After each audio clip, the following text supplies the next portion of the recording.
Bom, para a gente falar de Bootstrap, era bom lembrar um pouquinho do teorema limite central. Então, eu vou usar aqui um pacote do R, chama R Commander, que é uma interface gráfica. Como todo mundo sabe, o R é de graça, o R Commander também, né? E tem muita coisa legal aí no R, né, que a gente pode usar e até para dar aula. Né? Então aqui, ó, ferramentas, plugin. Tem um plugin que é Teaching Demos. Foi. Né? Então aqui, dentro dos demos, eu tenho aqui teorema limite central, o teorema central do limite, né? Então vamos lá. Então ele começa assim. Eu tenho 4 populações com essa descrição. Aqui normal, né? Uma gama. Essa aqui também é conhecida como log normal, porque se você aplicar uma transformação logarítmica, ela fica parecida com a normal, né? Isso aqui acontece geralmente quando a gente fala de renda ou faturamento ou coisa do tipo, né? Então, por exemplo, eu tenho aqui, se pensar em pessoas, né? Aliás, aqui o eixo vertical seria a quantidade, né? Então eu teria uma quantidade grande de pessoas com salário mínimo. E aqui eu teria uma quantidade pequena de pessoas, né? A altura é pequena, só que com uma renda, um salário grande, né? Então a distribuição é bem assimétrica. Distribuição uniforme geralmente acontece em coisas que são realmente aleatórias, né? Então, por exemplo, jogo do dado, baralho, sorteio, né? Esse tipo de coisa. Né? A distribuição beta, que também na área de engenharia é conhecida como curva da banheira, né? Então, por exemplo, aqui se eu tivesse taxa de falha e aqui o tempo, então em geral você pega um produto montado, computador, televisão, onde ele vai apresentar mais taxa de falha é no começo da vida útil e no final da vida útil, né? Tá? Então, beleza. Então, por enquanto que a gente precisava saber é só isso. Estou com 4 exemplos aqui, 4. Né? Então, o que eu vou fazer agora? Eu vou tirar aqui 5 casos daqui, calcular a média e anotar numa planilha. Tira mais 5, anota na planilha. Tira mais 5, anota na planilha. Depois eu vou fazer o gráfico das médias. Vou fazer a mesma coisa aqui. Tira 5 casos, calcula a média e anota. Tira mais 5 casos, calcula a média e anota. Tira mais 5 casos, calcula a média e anota. Depois faz o gráfico da média. E repete isso com os de baixo. Tá? Então vou fazer isso agora. Ó.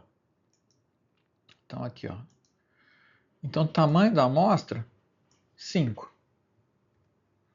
Número de amostras, 10.000. Vou fazer isso 10.000 vezes. Vou dar um OK e vamos ver o que aconteceu com o gráfico. Tá aqui, ó. Tamanho 5.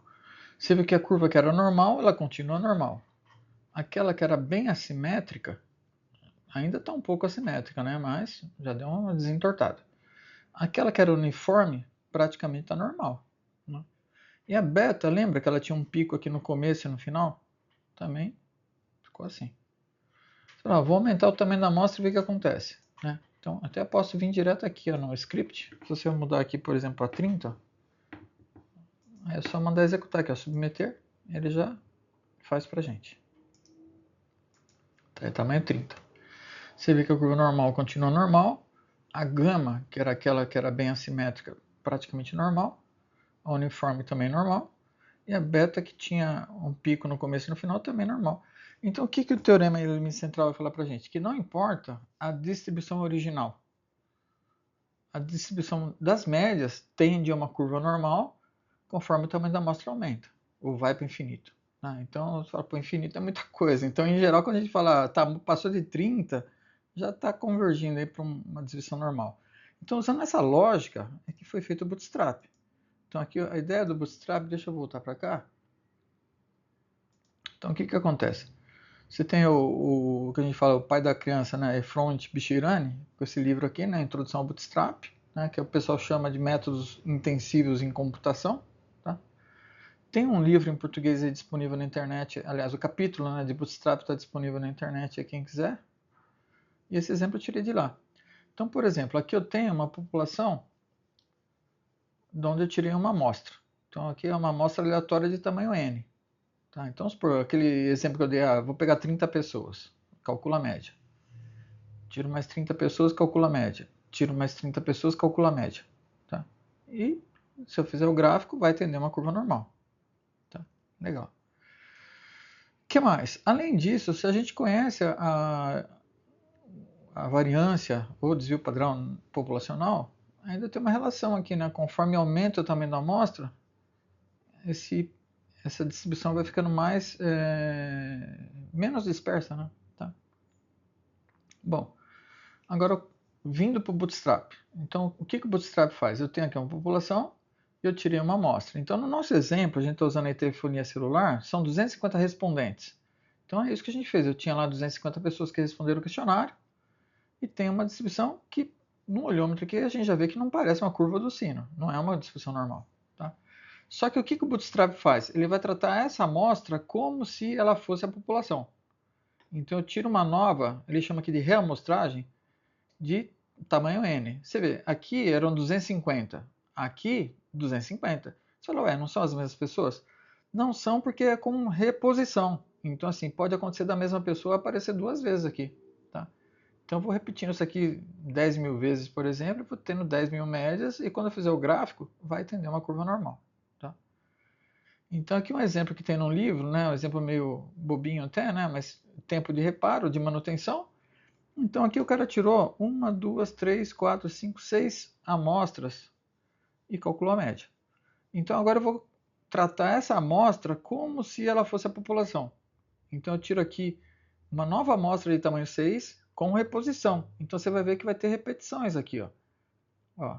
0,22, 0,22. A média 4,13. Agora aqui eu vou tirar uma outra reamostra. 2,20, 2,20, 2,20. Eu repetiu 3 vezes. 4,64.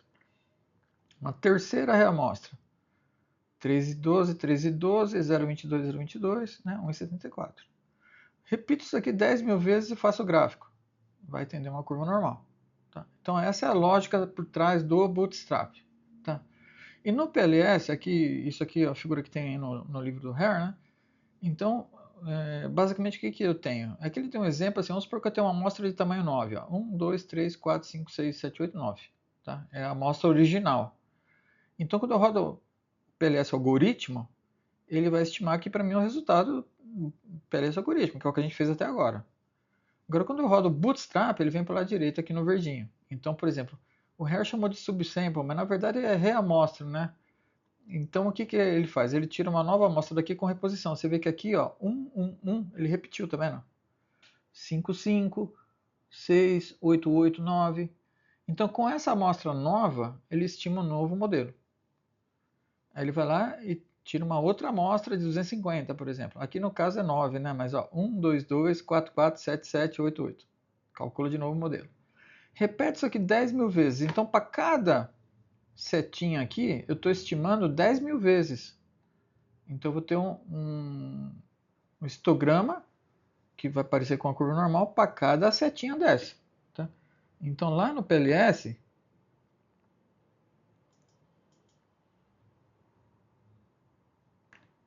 eu fechei sem querer o bicho.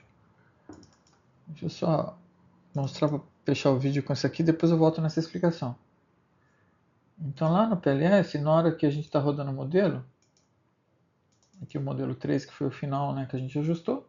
Então aqui, ó, Bootstrap, 10 mil vezes. Ele está, a cada número que aparece aqui, a cada rodada, ele está sorteando 250 amostras e rodando o modelo. Então, se eu vier aqui para o histograma, é isso. Tá, então, quer dizer, cada setinha tem 10 mil resultados, que é que ele está mostrando no formato de no histograma. Eu vou explicar isso aqui melhor no próximo vídeo.